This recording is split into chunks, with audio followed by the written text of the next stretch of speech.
সম্মানিত বন্ধুগণ, আসসালামু আলাইকুম। দূরে কাছে দেশে অথবা সে বাইরে থেকে প্রিয় বন্ধুগণ, ঠিক এই মুহূর্তে যে যেখান থেকে বাস্তব জীবনের গল্প শোনার জন্য আমার সাথে জয়েন করেছেন, আমি আপন।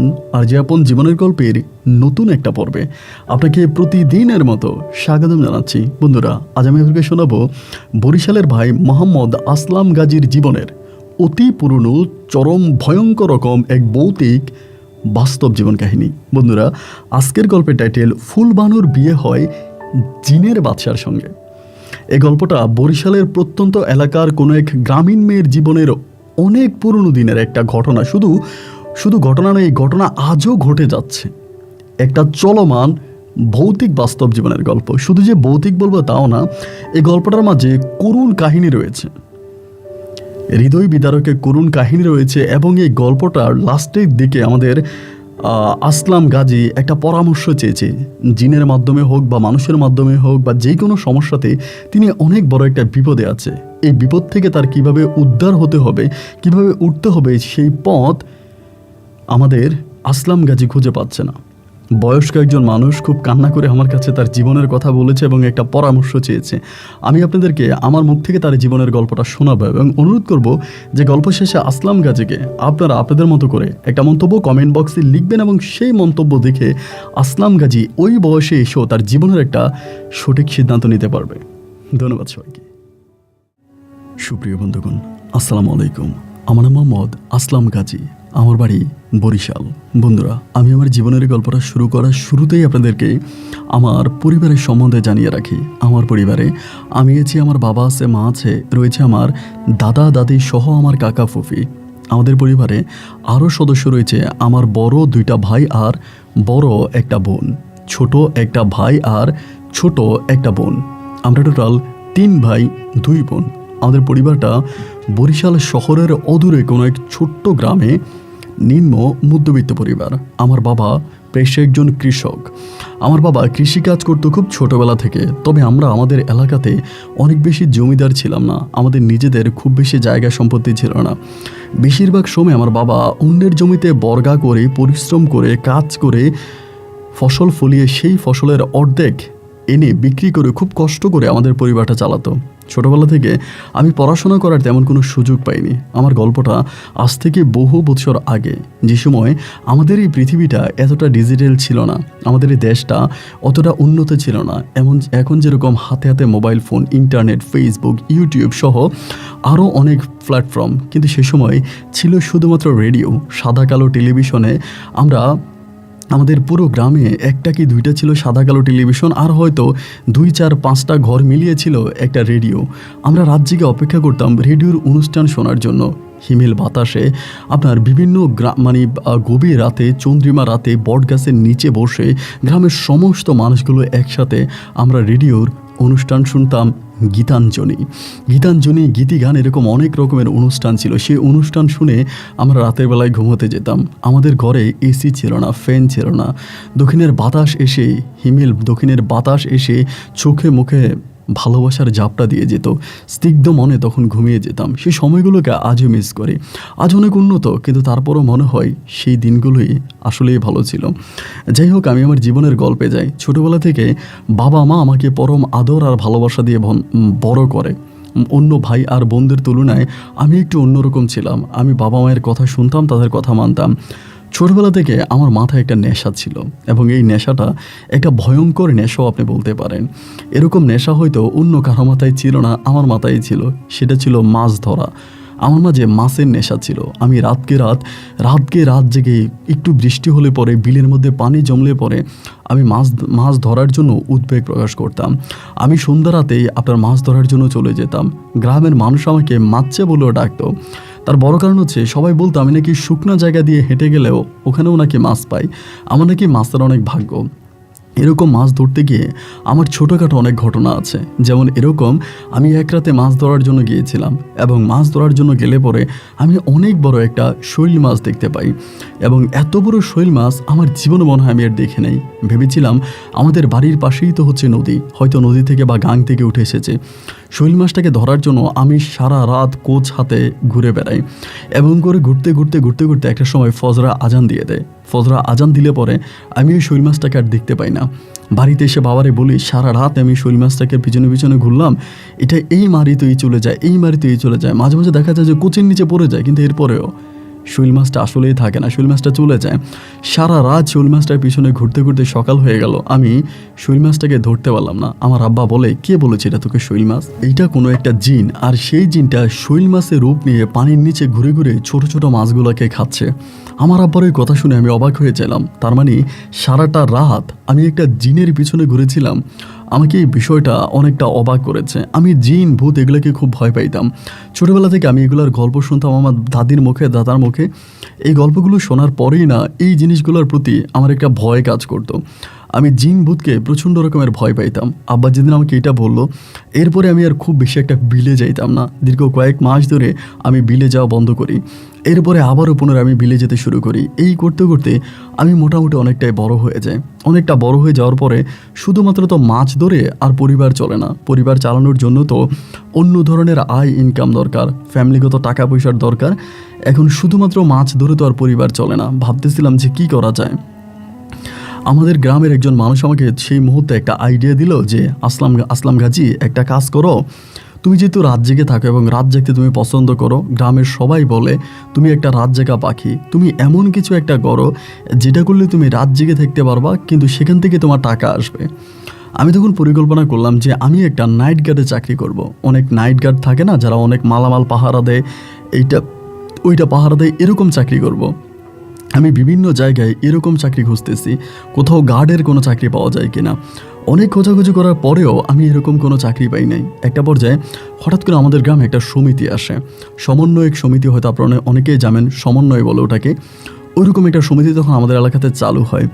ওই সমিতির মাধ্যমে আমি তখন একটা লোন প্রস্তাব করি। আমার আব্বাকে দিয়ে আমি তখন ওই সমিতি থেকে একটা লোন উঠাই। ওই লোনের টাকায় আমি তখন সর্বপ্রথম একটা গাভী কিনি এবং গাভীর দুধ বিক্রি করতে শুরু করি। সেই দিয়ে আমার মোটামুটি প্রায় অনেক টাকাই হয়ে যায়। অনেক টাকা হয়ে যাওয়ার পরে ওই মুহূর্তে আমি সিদ্ধান্ত নিলাম যে আমি একটা ডিপ বসাবো। ডিপ বলতে আপনারা যারা সেলু মেশিন চিনেন, যেটা দিয়ে আপনার গরমের সিজনে, গ্রীষ্মে বিভিন্ন ধরনের আপনার ফসলি মাঠে পানি দেওয়া হয়, এইরকম একটা মেশিন আমি তখন বসাবো। গরুটা বিক্রি করলাম, আমি ওই সমিতি থেকে আরও কিছু টাকা লোন করলাম, আমার আব্বার থেকেও কিছু টাকা নিলাম, নিয়ে আমি তখন ওইখানে আপনার ডিপ বসালাম। ডিপ বলতে আপনার সেলু মেশিন, এবং সেলু মেশিন বসানোর পরে রাতারাতি আমার জীবনটাই তখন পাল্টে গেল। আমি তখন অনেক বেশি টাকা ইনকাম করতে শুরু করি। আমাদের পুরো বিলের মধ্যে যত জমি আছে সব জমিতে আমি একাই সেচ দিতাম। গ্রামের সবার কাছে আমি তখন সুপুত্র হিসাবে পরিচিত পেয়ে যাই। সবাই আমাকে অনেক ভালোবাসে, আদর করে। প্রত্যেকের জমিতে আমি তখন পানি দিই এবং ওদের ভালো ভালো ফসল হয়। এরকম করে তখন দিন আর রাতগুলো কাটতেছে। এই করতে করতে আমার জীবনে যেদিন থেকে ঘটনাগুলো শুরু, সেদিন থেকেই বলি আপনাকে। একদিন হলো কি, চন্দ্রিমা রাত, আকাশে অনেক বড় একটা চাঁদ উঠেছে, চারদিকে অনেক গুটগুটে অন্ধকার। মনে হয় ওই অন্ধকারের মাঝেও জোনাকি পোকারা আমাকে পাহারা দিয়ে যাচ্ছে, আমার চারপাশে মিটি মিটি আলো দিয়ে যাচ্ছে। ওরকম রাতের বেলায় আমি তখন কী করলাম, জমিতে পানি সেচ দিচ্ছি। জমিতে পানি সেচ দেওয়ার জন্য একটা জমির পর আরেকটা জমির আইল কাটতেছি, ওই জমিতে পানি দিতেছি। এরকম করে সময়গুলো কাটতে অনেকটা সময় কেটে গেল। ঘড়ির সময় তখন আনুমানিক প্রায় রাত 1টার মতো বাজে। যখন রাত 1টার মতো বাজে তখন আমার ভিতরে হঠাৎ করে একটা জিনিস বেজে উঠলো বলতে আমার কানের কাছে একটা শব্দ আসলো। শব্দটা হচ্ছে ঠিক এরকম, আমাদের মনে হলো যে আমাদের বাজাল ক্ষেত বলে একটা জমি আছে, বাজাল জমির মাঝখানে কেউ একজন কান্না করতেছে। কোনো একটা মহিলার কান্না আমার কানের কাছে আসতেছে। মহিলার কান্না শোনার পরে আমি একটু অবাক হলাম, কি ব্যাপার, মহিলা কান্না করতেছে, কোন মহিলা? আমার যেতেও ভয় লাগে, কারণ চারদিকে গুটগুটে অন্ধকার। আবার কোনো জিন ভূত তো হতে পারে। অনেক সময় জিন ভূতেরা মানুষের বাচ্চার মতো অথবা মানুষের মতো কান্নাকাটি করে। ভাবলাম এরকম কিছু হতে পারে। আকাশে তখনও একটা অনেক বড় চাঁদ ঝলমল করে ঝুলতেছে। বুকের ভিতরে ভয় আছে, কিন্তু মনের মধ্যে সাহস আছে। এরপরেও হাঁটি হাঁটি পাপা করে আমি আস্তে আস্তে বাজাল ক্ষেতের দিকে যাচ্ছিলাম, এবং বাজাল ক্ষেতের কাছাকাছি যাওয়ার পরে দেখলাম কান্নার শব্দটা আরেকটু বিকট হচ্ছে, কান্নার শব্দটা আরেকটু বাড়তেছে, এবং অনেক খেয়াল করে আমার কাছে মনে হলো যে না, বাজাল ক্ষেতের ভিতরে কেউ একজন ওখানে বসে কান্না করতেছে। সে কান্নার শব্দ আমি ক্লিয়ার না হলেও কিছুটা বুঝতে পারছি। আস্তে আস্তে করে আরেকটু সাহস সঞ্চয় করে আমি পাঁচাল ক্ষেতের ভিতরে ঢুকতে থাকি। 1 কাক 2 কাক 3 কাক করে এরকম করে সামনের দিকে যেতে যেতে একটা পর্যায়ে আমি দেখতে পাই কালো বোরকা পরিহিত কোনো একটা মহিলা মুখে হাত দিয়ে মাথাটা নিচের দিকে গুজিয়ে ঘুমড়ে ঘুমড়ে কান্না করতেছে। ভয়ে তখন বুকটা ধরপড় করে কাঁপতেছিল। একবার মনে হচ্ছিল পিছন থেকে ডাক দিয়ে জিজ্ঞেস করি, কে গো আপনি? আবার চিন্তা করতেছি যদি কোনো জিনভূত হয়ে থাকে তাহলে তো আমার ঘাড় মটকাই দিবে, আমাকে মেরে ফেলবে। অনেকক্ষণ ধরে ওখানে দাঁড়িয়ে থাকার পরে একটা পর্যায়ে চিন্তা করলাম যদি জিন বা ভূত হতো তাহলে তো এখান থেকে চলে যেত, এখানে তো থাকতো না। এতক্ষণ পর্যন্ত যেহেতু আছে তার মানে এটা কোনো মানুষ। আমি তখন পিছন থেকে ওনাকে খুব সুন্দর করে একটা সালাম দিলাম। আমার সালাম দেওয়ার কারণটা হচ্ছে এইটা, যদি এটা কোনো জিন হয়ে থাকে তাহলে আমি সালাম দেওয়ার কারণে হয়তো আমাকে মাফ করে দিবে, আমার কোনো ক্ষতি করবে না। আর যদি কোনো মানুষ হয় তাহলেও সালাম দিলে তার ভিতরে শান্তি বর্ষিত হবে। আসসালামু আলাইকুম বলে যখন সালাম দিলাম পিছনের দিকে দেখলাম আমার দিকে ফিরে তাকালো এবং তাকানোর পরে দেখলাম খুবই সুন্দর একটা মহিলা। এবং মহিলাটা থেকে দেখার পর আমি বললাম, আপনি কি আর এত রাতে এখানে বসেই বা কেন কান্না করছেন? মহিলাটা তখন আমার দিকে তাকিয়ে কান্নার শব্দটা আরেকটু বাড়াই দিল। আরও যখন কান্না করতেছে আমি বললাম, দেখেন কান্না থামান, কান্না করবেন না। কে আপনি? কোত্থেকে এসেছেন? আর এই বিলের মধ্যে কান্নাও বা কেন করছেন? আমাকে বলে, ভাই আমি আত্মহত্যা করার জন্য আসছি, আমি একটু পরে এখানে আত্মহত্যা করে মারা যাব, আপনি এখান থেকে চলে যান, আপনি এখানে আইসেন না। আমি বললাম, আরে বোন আপনি এটা কী বলতেছেন? আত্মহত্যা করবেন? আত্মহত্যা কেন করবেন? মুহূর্তে মেয়েটা আমাকে বলতেছে আমার হাতে বিষ আছে, আমি একটু পরে বিষ খেয়ে এখানে আমার জীবন দিয়ে দিব। আমি বললাম, আপনি কি আমাকে একটু বলতে পারেন আপনি কোন গ্রামের মানুষ? তখন পর্যন্ত কিন্তু চারদিকটা একেবারে অন্ধকারে ঢাকা, গুটগুটে অন্ধকার। মহিলাটা আমাকে বলতেছে আমি শিবচর মানে শিবপাড়া আমাকে বলে। আমি বললাম, শিবপাড়া হচ্ছে আমাদের এলাকা থেকে মোটামুটি একটু দূরের একটা গ্রাম এবং ওই গ্রামটা আমি চিনি। আমি বললাম, শিবপাড়া?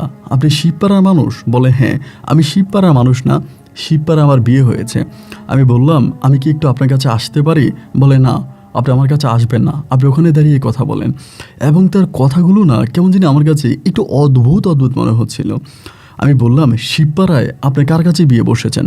তখন আমাকে বলে যে সেলিম জোয়ারদার। যখন সেলিম জোয়ারদারের কথা বলে, সেলিম জোয়ারদার হচ্ছে ওই শিবপাড়ার একজন নামকরা জুয়ারি। তিনি বিভিন্ন জায়গায় বিয়ে করে এবং তার একটা নয় একাধিক বউ আছে। এবং সেলিম জোয়ারদার তার বিয়ে করার পরে বৌদির উপরে নির্মমভাবে অত্যাচার করে পরিবারের কাছ থেকে যৌতুক নিয়ে আসার জন্য। এবং এই যৌতুকের দায়ে তাকে একবার জেলে পর্যন্ত যেতে হয়েছে। এবং সেলিম জোয়ারদার বিভিন্ন জায়গায় এই আপনার জুয়ার আসর বসায় জুয়া খেলে। ওই শিবপাড়ার মধ্যে সবচেয়ে খারাপ এবং ভয়ানক লোক হচ্ছে সেলিম জোয়ারদার। আমি তখন বললাম যে আপনি তো দেখতে শুনতে অনেকটা রূপবতী, অনেকটা গুণবতী, দেখতে আপনাকে অনেকটা সুন্দর মনে হয়, আপনার মতো এত সুন্দর একটা মেয়ে সেলিম জোয়ারদারের মতো একটা লোককে কেন বিয়ে করলেন? মেয়েটা আমাকে বলে, ওই লোকটা আমাকে ধোকা দিয়েছে, আমাদের এলাকাতে মেলা বসে এবং সেই এলাকাতে উনি জুয়ার আসর বসায়। জুয়ার আসর বসানোর পরে সেখানে ওনার সাথে আমার পরিচয় হয়। সে জায়গা থেকে উনি নিজেকে অবিবাহিত দাবি করে উনি আমাকে বিয়ে করে। এরপর থেকে আমি জানতে পারি তার একাধিক বউয়ের গল্প। আমি যখন জানতে পারি তখন আমি তার পরিবার ছেড়ে দেবো, তার সাথে সংসার করব না। সে আমাকে ভুলিয়ে ভালিয়ে আমাকে আদর যত্ন করে আমার সাথে থাকতে থাকে। একটা পর্যায়ে তার প্রতি আমার আরও মায়া লেগে যায়। পরিপ্রেক্ষিতে সে আমাকে একটা পর্যায়ে বলতে থাকে তার পরিবার থেকে টাকা আনার জন্য, মানে আমার পরিবার থেকে টাকা আনার জন্য। আমি টাকা আনি না সে প্রতিনিয়ত আমাকে নির্মমভাবে অত্যাচার করে এবং আজকে সন্ধ্যা রাতে আমাকে কুকুরের মতো পিটিয়েছে। আর আমার বাবা মাও আমাকে মেনে নিচ্ছে না। কেন? আমি সেলিম জোয়ারদারকে ভালোবেসে বিয়ে করেছি, আমি বাবা মায়ের অমতে বিয়ে করেছি বলে আমি আমার বাবা মায়ের বাড়িতেও যেতে পারি না, স্বামীর বাড়িতে অত্যাচার সহ্য করতে পারি না। আর তাই আমার কাছে মৃত্যু ছাড়া আর কোনো পথ খোলা নেই। আমি মরণকেই বরণ করে আমার জীবনের সমাপ্তি ঘটাতে চাই। মেয়ে যখন কথাগুলো বলে আমি তার চোখের দিকে তাকিয়েছিলাম, মনে হলো যেন এক পৃথিবী পরিমাণ কষ্ট তার বুকে জমে এবং চোখ দুটো জ্বলজ্বল করতেছিল। আমি তখন তার অনুমতি ছাড়াই তার কাছে আসলাম, এসে বললাম, আপনার নাম কি? আমাকে বলে, আমার নাম আখি। আমি বললাম, আখি আমি আপনাকে একটা কথা বলি, যার এই দুনিয়াতে কেউ নাই তার আল্লাহ আছে। আপনি আল্লাহর উপরে ভরসা রাখেন এবং এই মহান আল্লাহই আপনাকে একটা ভালো জায়গায় নিয়ে যাবে। মেয়েটা আমাকে বলে যে আল্লাহ আমাকে এখন কোথায় নিয়ে যাবে বলেন তো? আমি তো আমার স্বামীর বাড়িতে যেতে পারবো না আমার বাবার বাড়িতে। এই মুহূর্তে আমি কোথায় যাব? আমার যাওয়ার রাস্তাটা কোথায়? তাই তো এই আপনার এই বিলের মধ্যে আসছে এবং ওখানে বিষ খেয়ে আমি মারা যাব। সকালবেলা হয়তো 2-1 দিনের মধ্যে আমার লাশ শুকুনে খেয়ে ফেলবে এবং শুকুনে খেয়ে ফেললে পরে আমার কোনো অস্তিত্ব থাকবে না। আমি বললাম এটা কোনো সমাধা হতে পারে না, এইটা কোনো সুষ্ঠু সবল এবং ভালো মনের মানুষ করতে পারে না। আপনি আমার সাথে চলেন, আমি আপনাকে আমার বাড়িতে নিয়ে যাব। মেয়েটা তখন আমাকে বলে যে না, আমি আপনার বাড়িতে যাব না। আমি হঠাৎ করে আপনার বাড়িতে গিয়ে আমি আপনাকে বিপদে ফেলতে চাই না। আমি বললাম আরে আপনি বিপদ বলতেছেন কেন? আমার বাড়িতে আমার মা আছে, বাবা আছে, ভাই আছে, বোন আছে, সবাই তো আছে, সমস্যা নাই, আপনি আমার সাথে চলেন। ওই মুহূর্তেও মেয়েটা বলতেছে যে না, সে আমার সাথে যাবে না, আমার বাড়িতে সে যাবে না। আমি বললাম ঠিক আছে, আপনি যেহেতু আমার বাড়িতে যাবেন না, ওই যে বাতিটা দেখতে পাচ্ছেন ওইটা হচ্ছে আমার মিশিং ঘর, ওখানে ওখানে আমি আপনাকে নিয়ে যাব এবং আপনি ওইখানে থাকবেন। ওই ঘরের মধ্যে আপনি রিল্যাক্সে থাকবেন। ওই গ্রামের মানে আমাদের গ্রামের আশেপাশের গ্রামের কোনো মানুষ আমার মিশিং ঘরে আসে না, এটা সম্পূর্ণ খালি থাকে।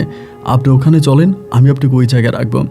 মেয়েটা তখন পর্যন্ত বলতেছে আমি আপনাকে কোনো বিপদে ফেলতে চাই না, আমি চাই না আমার জন্য আপনি কোনো রকমের বিপদের সম্মুখীন হন, আমি চাই না আপনি আমার জন্য কোনো মানুষের কাছে ছোট হন। আমি বললাম আমি আপনাকে নিশ্চিত করে বলতে পারি আমি আপনার জন্য এক বিন্দু পরিমাণের কোথাও ছোট হব না, তবে আপনি যদি এখন আমার সাথে না যান তবে সারা জীবন আমি নিজেকে ক্ষমা করতে পারবো না, আমি নিজেকে একজন দোষী হিসাবেই সারা জীবন গণ্য করে যাব। মেয়েটা তখন একটু মায়া লাগলো আমার উপরে, মায়া লাগার পরে বলে ঠিক আছে চলেন। তার হাতে কোনো ব্যাগ ছিল না, কিছু ছিল না, বোরকা পরিহিত অবস্থায় আমি তখন তার এই মেশিন ঘরের মধ্যে আনি। তখন চারিদিকে গুটগুটে অন্ধকার। আমি তখন মেয়েটাকে বললাম আপনি তো কাপড় পাল্টাতে হবে, আপনার পুরো শরীরের কাপড়ই প্রায় ভিজা, আপনার পায়ে কোনো জুতো নাই, আপনার কি ভয় লাগবে? আপনি কি এখানে একটু থাকতে পারবেন? আমি বাড়িতে গিয়ে আপনার জন্য কিছু জামা কাপড় নিয়ে আসবো। মেয়েটা তখন আমাকে বলতেছে আরে আমি তো মরার জন্যে আসছি, ওই বিলের মাঝখানে বসেছিলাম তখন ভয় পাই নাই, আর এখন এত সুন্দর একটা জায়গায় বসে কি আর আমি ভয় পাবো? আমি বললাম বাহ, তাহলে তো বেশ ভালো, আপনি এখানে থাকেন, আমি যাব আর আসবো। এই বলে আমি তখন মেয়েটাকে আমার মেশিন ঘরে রেখে আমি তখন বাড়িতে আসছি। বাড়িতে আসার পরে আমার বড় বোনের কিছু জামা কাপড় ছিল আমাদের ঘরে, এইগুলা নিলাম। এগুলা নেওয়ার পরে আমার কিছু আমার মায়ের জুতা এইটা ওইটা এবং আমি বলে করে অনেকগুলো ভাত এবং তরকারি তার জন্য নিয়ে গেলাম। ভাত তরকারি জামা কাপড় সব কিছু নিয়ে গিয়ে আমি মেশিন করে মেয়েটাকে দিলাম, দিয়ে বললাম একটা কাজ করেন, এইদিকে একটা পুষ্কুনি আছে, আপনি কি একটু ডুব দিয়ে আসবেন? মেয়েটা বলে না, এত রাতে আমি আর ডুব দিব না, আপনি আমার জন্য ভাত নিয়ে আসছেন, আমার পেটে অনেক খিদা, দেন আমি ভাত খাই। আর মেয়েটা গপ গপ গপ গপ গপ গপ করে খাবার খেতে শুরু করে। আমি তার মুখের দিকে তাকিয়ে আছি। একটা মানুষ এই পরিমাণের খেতে পারে, এক বল ভাত সে 1 মিনিটেই মনে হয় খেয়ে ফেলে। আমি বললাম এখানে একটা চৌকি আছে, আপনি চৌকির মধ্যে ঘুমিয়ে যান। মেয়েটা বলে তারপরে? আমি বললাম ঘুমিয়ে যান, পরেরটা পরে চিন্তা করা যাবে। এরপরে মেয়েটা খাওয়া দাওয়া করে ওই বোরকাটা খুলে আবার ওই কাপড় খুলে আমার বোনের কিছু কাপড় পরে ওখানে ঘুমিয়ে যায়। আমি তখন দরজাটা আটকায় রাখি এবং বাইরে থেকে চিন্তা করতেছিলাম যে কী করব। আসলেই সত্যি কথা বলতে আমার এই মেশিন ঘরে কিন্তু কোনো মানুষ আসে না, আর কোনো মানুষজন আমার এদিকে আসে না। এখানে মেয়েটা থাকলে সে অনেক সেফ থাকবে, তার কোনো সমস্যা হবে না। কিন্তু কতদিন এইভাবে একটা মেয়েকে আমি এই ঘরের মধ্যে কতদিন বা লুকিয়ে রাখবো? একদিন না একদিন মানুষ তো জানাজানি হবে, এবং এই মেয়েটার ভবিষ্যৎ বা কী হবে? এগুলো চিন্তা করতে করতে হঠাৎ মাথায় আসলো আরে মেয়েটা তো মরেই যাইতো, সে তো মরতেই চেয়েছিল, এবং একটা মেয়ে যেহেতু মরে যেতে যাচ্ছে ওখান থেকে আমি তাকে রক্ষা করেছি, তাকে বাঁচিয়েছি। এখন যদি মেয়েটা এখানে অন্তত কিছুটা দিনের জন্য হলেও একটু শান্তিতে থাকতে পারে তাহলে থাকুক না। এই বলে আমি তখন রাতটা ওখানে কাটিয়ে দিলাম। আমি তখন সকালবেলা মেয়েটাকে ঘুম থেকে জাগিয়ে বললাম আমি তো চলে যাব, আপনি এখানেই থাকেন এবং আপনি এই জায়গার মধ্যেই থাকেন, এখানে পুষ্কুনি আছে, আমি আপনাকে পানি দিয়ে যাচ্ছি, আপনি আপনার মতো করে থাকেন, আমি বাড়িতে গিয়ে ঘুমাবো। এই বলে আমি তখন দিনের বেলা বাড়িতে চলে গেলাম, মেয়েটাকে আমি ওই মেশিন ঘরে রেখে আসলাম। বাড়িতে ঘুমিয়ে বিকেলের পরে আসরের নামাজের পরে আমার তখন ঘুম ভাঙলে পরে আমার পেটে ভীষণ ক্ষুধা লাগে। আমি গোসল করে সে খাওয়া দাওয়া করছি, খাইতেছি, আর মনে মনে ভাবতেছি যে মায়ের বোনেরে কি বলবো মেয়েটার কথা। আবার ভাবতেছি যে বলতে গেলে আবার কি হয়, তারা বা কী মনে করে, একটা যুবতী মেয়েকে আমি ঘরের মধ্যে রেখে দিছি, তাদেরও তো খারাপ লাগতে পারে। আমি চিন্তা করলাম যে পরিস্থিতি সামনের দিকে কি হয় আমি আরেকটু দেখি, হুট করে আমি কোনো সিদ্ধান্তে না যাই। এরপরে আমি আর কোনো কিছু বললাম না তাদেরকে, না তাদের পরিবারকে, কাউকে কোনো কিছু না জানিয়ে আমি তখন সন্ধ্যার পরে আবারও টর্চ লাইট হাতে নিয়ে আমার মেশিন ঘরের পাশে গেলাম, এবং যাওয়ার পরে দেখলাম মেয়েটা বসে আছে, খুব সুন্দর করে সাজুগুজু করে বসে আছে। আমি বললাম কি ব্যাপার, আপনি তো ঘর থেকে কোনো কসমেটিক কোনো কিছু আনেন নাই, তাহলে তো সুন্দর করে সাজলেন কেমন করে? মেয়েটা আমাকে বলে আমি মুখ ধুইলে আমার সাজা হয়ে যায়। সেদিনে আমার কাছে মনে হয়েছিল যে এটা কোনো স্বাভাবিক মেয়ে না। তার মাঝে অস্বাভাবিক কোনো কিছু লুকিয়ে আছে, কিন্তু তার কার্যকলাপে এগুলো আমি খুব ক্লিয়ার বুঝতে পারিনি। যাই হোক, এরপর আমি যখন মেশিন ঘরে বিভিন্ন জায়গায় বিভিন্ন ডিপে পানি দিতাম, সে আমার কাছে আসতো, আমার সাথে যাইতো। পুরোটা রাত, সারাটা রাত ওই চন্দ্রিমা রাতের বেলায় ও আর আমি একসাথে আমাদের পুরো বিলের মধ্যে জমিতে জমিতে পানি দিয়ে যেতাম, জমিতে জমিতে পানি দিতাম। ও আমাকে কাজে হেল্প করতো। সারাটা রাত না আমি ঘুমাতাম না ও ঘুমাইতো, দুজনের একজনও সারা রাত ঘুমাতাম না। সারাটা রাত ভোর বিভিন্ন জমিতে পানি দিতাম, ও আমাকে সাহায্য করতো, আমি ওকে সাহায্য করতাম। এরকম করতে করতে সকাল হয়ে যেত। সকাল হলে পরে আমি বাড়ি থেকে ভাত নিয়ে আসতাম, ভাত এনে ওরে ভাত খাওয়াই ওরে ঘুম পাড়াইয়া আমি আমার বাড়িতে যাইতাম। বাড়ি থেকে আবার গুদুলি সন্ধ্যা আমি আসার সময় আবারও সে ভাত নিয়ে আসতাম, ভাত এনে তারা ভাত খাওয়াইতাম, তারা ঘুম থেকে জাগাইতাম। ও আসলে কোনো কিছু বুঝতে পারে নাই, আমিও কোনো কিছু বুঝতে পারি নাই, কিন্তু দুজন দুজনকে অন্যরকমভাবে ভালোবাসতে শুরু করি। এই গল্পটা একদিন দুই দিনের গল্প নয় ভাই, এই গল্পটা প্রায় 10-15 দিনের গল্প। এই 10-15 দিন একই বিলের মধ্যে, একই জমির মধ্যে ও আর আমি একে অপরের পারস্পরিক এক চরম পারস্পরিক বন্ধু হয়ে এই বিলের পাড়ে পানি দিয়ে যাচ্ছিলাম। আমার এই দিনগুলো না আমি কখনো ভুলতে পারবো না। আমি জানি না সে মানুষ না পরি না জিন নাকি, তবে সে আমাকে যে সময়টা দিয়েছে এটা আমার কাছে মনে হয় একটা স্বর্গীয় সময়। আপনি বিশ্বাস করবেন না ভাই, যখন আকাশে অনেক বড় একটা চাঁদ জ্বলতে থাকতো, ঝিঝে পোকারা চারদিকে বন করে ঘুরে বেড়াতো, সে সময়টাতে ও আর আমি একসাথে কোদাল হাতে নিয়ে বিলের মধ্যে যেতাম এবং বিলের আইলগুলো কেটে একটার পর একটা জমিতে আমি তখন পানি দিতাম। মাঝে মাঝে ক্লান্ত হয়ে যেতাম, ও দৌড়িয়ে ঘর থেকে আমার জন্য পানি নিয়ে আসতো, ওর শরীরের কাপড় দিয়ে আমার ঘাম মুছে দিত, ওর কাঁধে আমাকে মাথা রেখে খানিকটা সময় একটু বিশ্রাম করার সুযোগ দিত। আমাকে অপুরন্ত ভালোবাসা দিয়েছে। ওর কাঁধে মাথা রেখে আমি মাঝে মাঝে চিন্তা করতাম যে মেয়েটা দেখতে এতটাই সুন্দর, এতটাই কিউট, এতটাই মায়াবী, আর তার কণ্ঠ এতটাই সুন্দর, এমন একটা মায়াবতী গুণবতীকে সেলিম জোয়ারদার কেন ছেড়ে দিয়েছিল? এইরকম মেয়ে পাইলে তো আমি মাথায় করে রাখতাম, কখনো তারে এক বিন্দু পরিমাণের কষ্ট দিতাম না, তাকে বুকের মধ্যে আগলাইয়া রাখতাম। অথচ এই মেয়েটা কেন, সেলিম জোয়ারদার তারে কেন ছেড়ে দিল?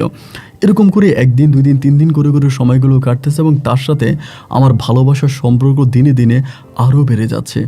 একে অপরকে এক অন্যরকম ভালোবাসার রাজ্য থেকে ঘুরাই নিয়ে আসতেছি। এমন করতে করতে বেশ কয়েকদিন কেটে গেল এবং বেশ কয়েকদিন কেটে যাওয়ার পরে আমরা যখন দুজনেই মোটামুটি প্রেমের সম্পর্কে আরও বেশি আপ্লুত হয়ে গেলাম, আমি তখন তারে বললাম যে চলো আমাদের বাড়িতে চলো, তোমাকে বাড়িতে নিয়ে যাই। কিন্তু বাড়িতে যাইতে রাজি হয় না।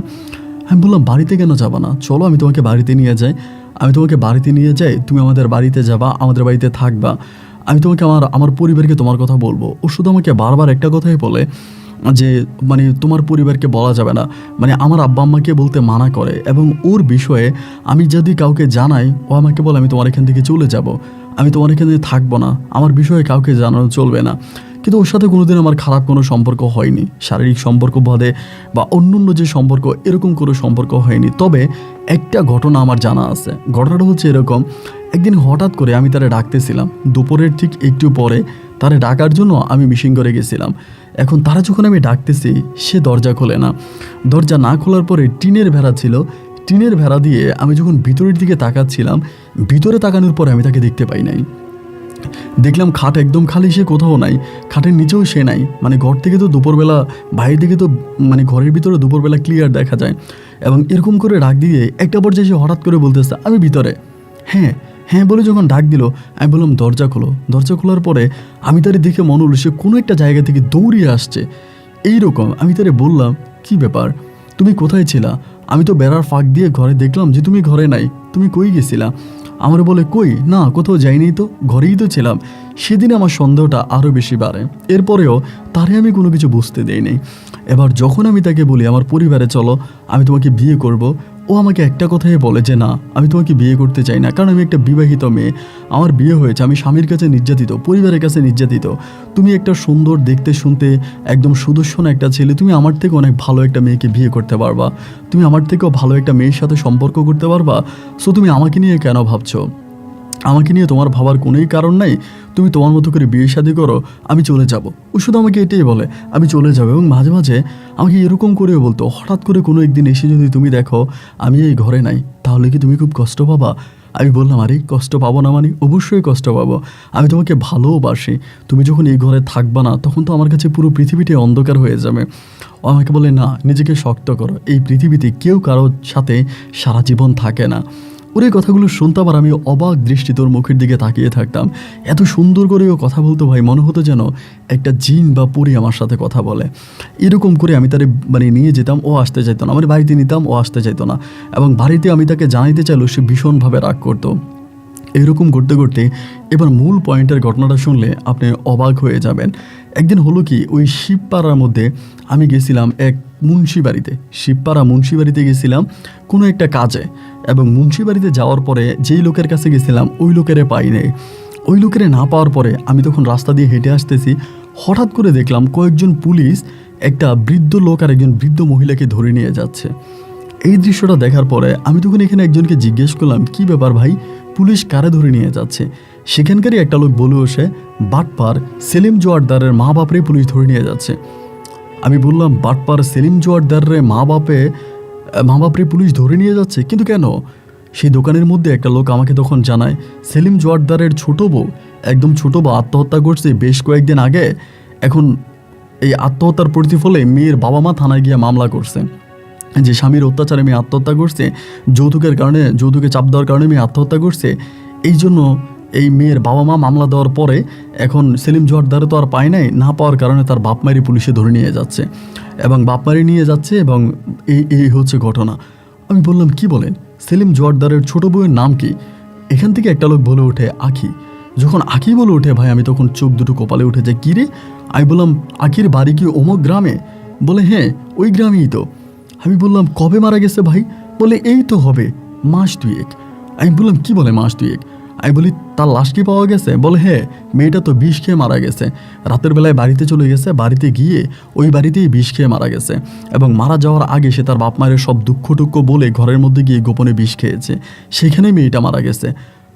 আমার মনে তখন প্রশ্ন জাগলো, তাহলে আমি যাকে আজকে 2 মাস ধরে ভাত খাওয়াচ্ছি, আদর করতেছি, ঘুরতেছি ফিরতেছি, এইটা তাহলে কে? মনের ভিতর তখন এই প্রশ্ন জাগলো। মুহূর্তের মধ্যে আমার শরীরের পশম তখন দাঁড়িয়ে গেল। আরে, এইটা কেমন কথা? তার মানে আমি যার সাথে আছি, যাকে আমি আদর করি, যত্ন করি, ভালোবাসি, 2 মাস ধরে যে আমার সাথে আছে, সে আদৌ কোনো মানুষ নয়। সে যদি মানুষ হবে, সে যদি আঁখি হবে, তাহলে মরে যাওয়া আঁখিটাকে। এর উত্তর খোঁজার জন্য আমি একবার চিন্তা করলাম দৌড় দিব বাড়িতে, মানে আমার ওই আপনার মেশিন ঘরে। আবার ভাবলাম ওইখান থেকে আবার সেলিম জোয়ারদারের ওই বাড়ি থেকে আমি চিন্তা করলাম, না, তার বাড়িতে যাব, মানে শ্বশুর বাড়িতে যাব। মানে কোন দিকে যাব তখন বুঝতে পারতেছিলাম না। দৌড়িলাম তার শ্বশুর বাড়িতে। আগে শ্বশুর বাড়ি থেকে মূল খবরটা নিয়ে আসি যে আদৌ মেয়ে মরেছে কিনা বা মেয়ের লাশ পাওয়া গেছে কিনা। আমি তখন সেলিম জোয়ারদারের শ্বশুর বাড়ি মানে আখির বাড়িতে তখন যাই। ওই বাড়িতে যাওয়ার পরে আমি তখন এই বাড়িটা একেবারে মর্মাহত একটা বাড়ির মতো পড়ে আছে। তারা অনেক বড় লোক, অনেক টাকা পয়সা আছে, কিন্তু এই বাড়ির মেয়েটাকে ভালোবেসে সেলিম জোয়ারদারকে বিয়ে করে আর অকাল মৃত্যু ডেকে আনে। বাড়িতে যাওয়ার পরে আমি তখন আখির বাবা মাকে দেখতে পাই। আমি তখন তাদের সাথে কথা বলি। আমি বলি, আমার বাড়ি অমুক গ্রামে, আমি আপনাদের মেয়ে আখি যে সেলিম জোয়ারদারের কাছে বিয়ে হয়েছে, মেয়েটা কি মারা গেছে? এমনিই বলি। বলার পরে মেয়ের মা তখন হু হু হু হু করে কেঁদে ওঠে। কেঁদে উঠে আমাকে বলে, হ্যাঁ বাবা, আমার মেয়ে তো মারা গেছে আজকে 2 মাস। আমি বললাম, আপনার মেয়ে মারা গেছে 2 মাস? কোথায় মাটি দিছেন? বলে, এই তো ওখানে। কবরস্থানটা তখন আমাকে দেখাচ্ছে, বাড়ির খুব কাছাকাছি কবরস্থান। আমি বললাম, বাড়ির ভিতরে কেন মাটি দিলেন? আপনাদের কি কোনো কবরস্থান নাই? মহিলা আমাকে বলতেছে, না, ও তো আত্মহত্যা করে মরে গেছে, এই জন্য অন্য কোনো কবরস্থানে ওকে ওরা কবরস্থ করবে না, যার জন্য আমাদের বাড়িতেই নতুন কবরস্থান বানিয়ে ওকে এখানে কবর দিয়েছি। আমি তখন বললাম, কি বলেন, আপনাদের মেয়ের লাশ কি আপনারা দেখেছেন? বলে, হ্যাঁ, শেষ রাতেই তো আমার মেয়ে আমাদেরকে দুঃখ বলে রুমে গিয়ে বিষ খেয়ে মারা যায়। আমরা সকালবেলা মেয়ের লাশ পাই ঘরের মধ্যে। এরপরে আমরা আপনার পুলিশকে জানাই, পুলিশ এসে হসপিটালে নিয়ে যায়, লাশ ময়নাতদন্ত হয়, এরপর আমরা মাটি দিয়ে দিই। আমার মনের ভিতর তখন প্রশ্ন জাগলো, মা, এগুলো কি বলতেছে? এগুলোই যদি সত্য হয়ে থাকবে, তাহলে আমি যে আখিকে আদর যত্ন করে বড় করতেছি, ভালোবাসতেছি, ওই আখি তাহলে কে? শরীরের পশমগুলো তখন দাঁড়িয়ে গেল, শরীরের লোমগুলো দাঁড়িয়ে গেল। দৌড়িয়ে আমি তখন ছুটে আসলাম আমার ওই মেশিন ঘরের মধ্যে। মনের ভিতর ভয়ও কাজ করতেছে। ভয়কে জয় করে দৌড়াতে যখন মেশিন ঘরে আসলাম, আমি তখন দেখলাম যে মেশিন ঘরের ভিতরে কেউ নাই, একদম ফাঁকা। আমি তখন এদিক সেদিক তাকাচ্ছিলাম, এবং আখির যে ব্যবহৃত কাপড় চোপড়গুলো ছিল, জামা কাপড়গুলো ছিল, এগুলোও পরে আছে। আপনি শুনলে অবাক হয়ে যাবেন যে ওর পায়ের যে জুতো, ওই জুতো জোড়া পর্যন্ত পড়ে আছে খাটের নিচে, কিন্তু ও নাই। আমি এদিক সেদিক বিভিন্ন দিকে খুঁজতেছি, ওরে আমি কোথাও পাচ্ছি না। এবং ওই দূরে অনেকেই কাজ করে বিলের মধ্যে, জমির মধ্যে। ওনাদেরকে গিয়ে জিজ্ঞেস করতেছি, ভাই আমার মেশিন ঘর থেকে কি কোনো মেয়েকে বেরোইতে দেখছেন? সবাই তখন আমার হাইসা বলে, কি ব্যাপার ভাই, তুমি কি মেশিন ঘরে মেয়ে পালো নাকি, নাকি কোনো মেয়ের মেশিন ঘরে লুকিয়ে রাখো, তুমি কি খারাপ মানুষ নাকি? এরকম অনেকে আমাকে অনেক কথা বলে, কিন্তু আমি আর আখিরে খুঁজে পাই না। আখি কোন দিকে গেল, কোথায় গেল, পাগলের মতো এদিক সেদিক বিভিন্ন দিকে আমি তখন তারে খুঁজতে থাকি, কিন্তু তার কোনো অস্তিত্ব আমি আর খুঁজে পাই না। সময় যত সামনের দিকে যাচ্ছে আমার ভিতরে বিষণ্ণতা ঠিক ততটাই বাড়তেছে। আরে একটা মেয়ে হুট করে কোথায় চলে যাবে, কোন জায়গায় চলে যাবে, আমি তারে কোথায় খুঁজে পাবো? পাগলের মতো এদিক সেদিক বিভিন্ন দিকে তন্ন তন্ন করে আমি ওকে খুঁজে বেড়াচ্ছি, বাট কোথাও আমি ওর কোনো অস্তিত্বই খুঁজে পাচ্ছি না। দেখতে দেখতে আসরে আজান দিয়ে দিল।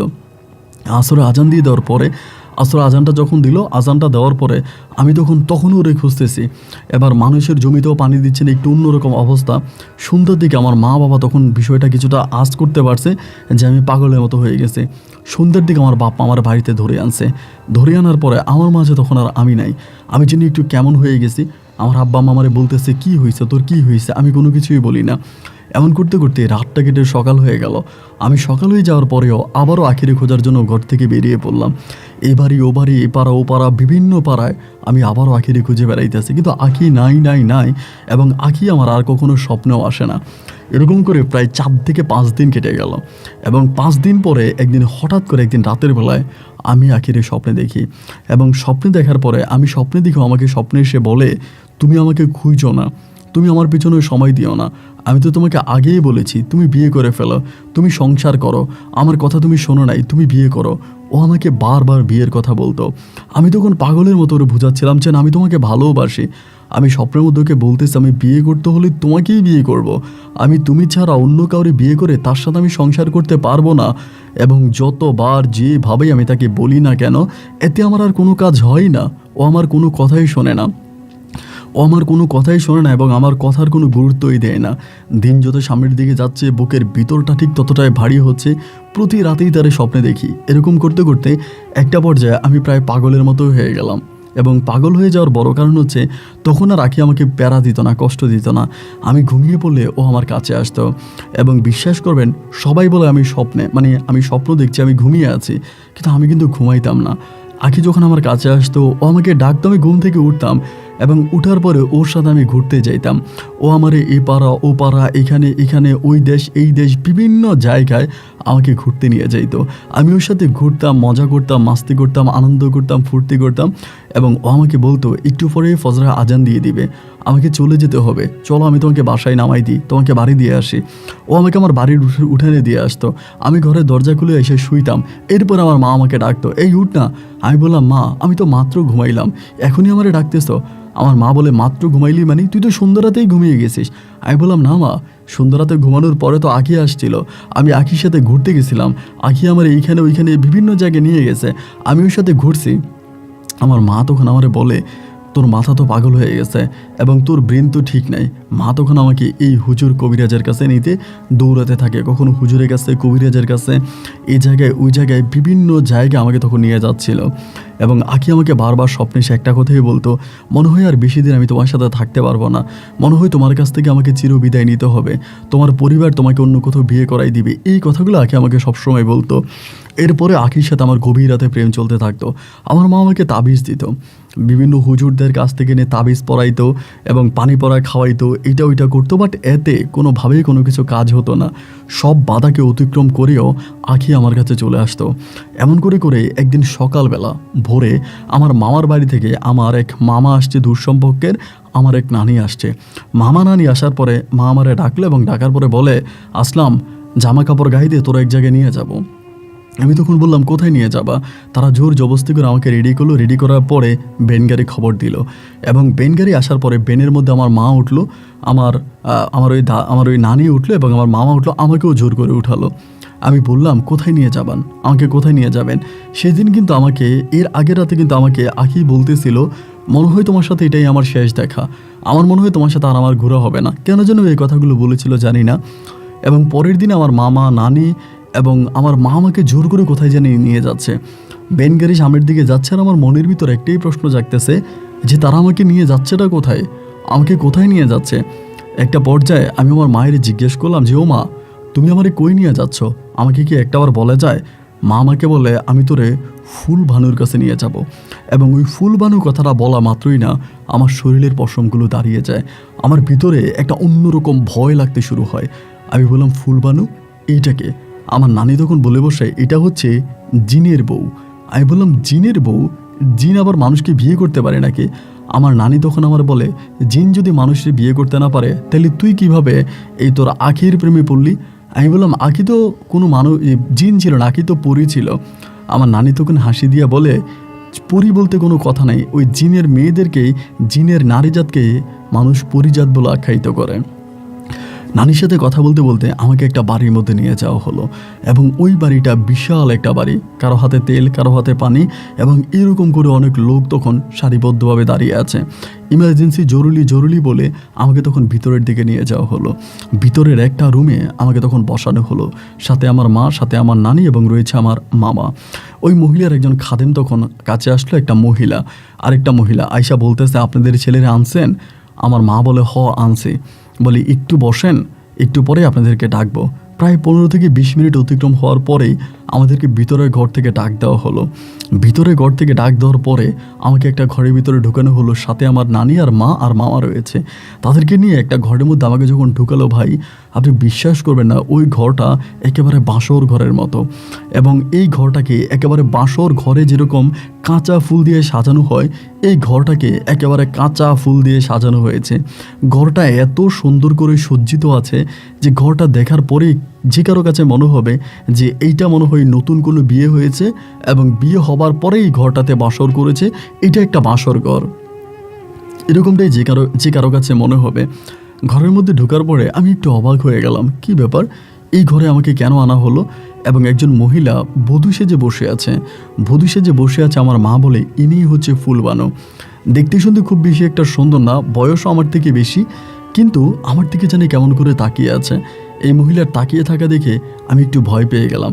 মহিলা আমার মাকে বলে একটা কাজ করেন, আপনার ছেলেকে যদি আপনি এভাবে নিয়ে যান, আপনার ছেলেকে এই পুরীতে আবার ধরবে, আপনার ছেলেকে আমার বাড়িতে রেখে যান।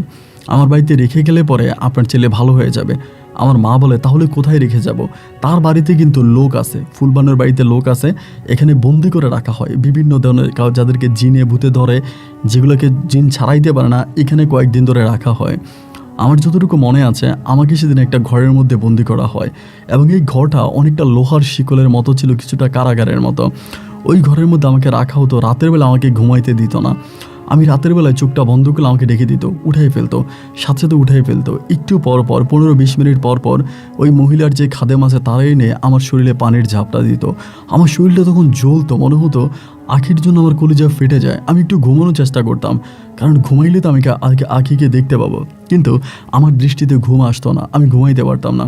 ঘুমাতে গেলেই পরে তারা আমাকে ডাকতো, ডেকে উঠাই ফেলতো, আমার গায়ে পানির ঝাপটা দিত।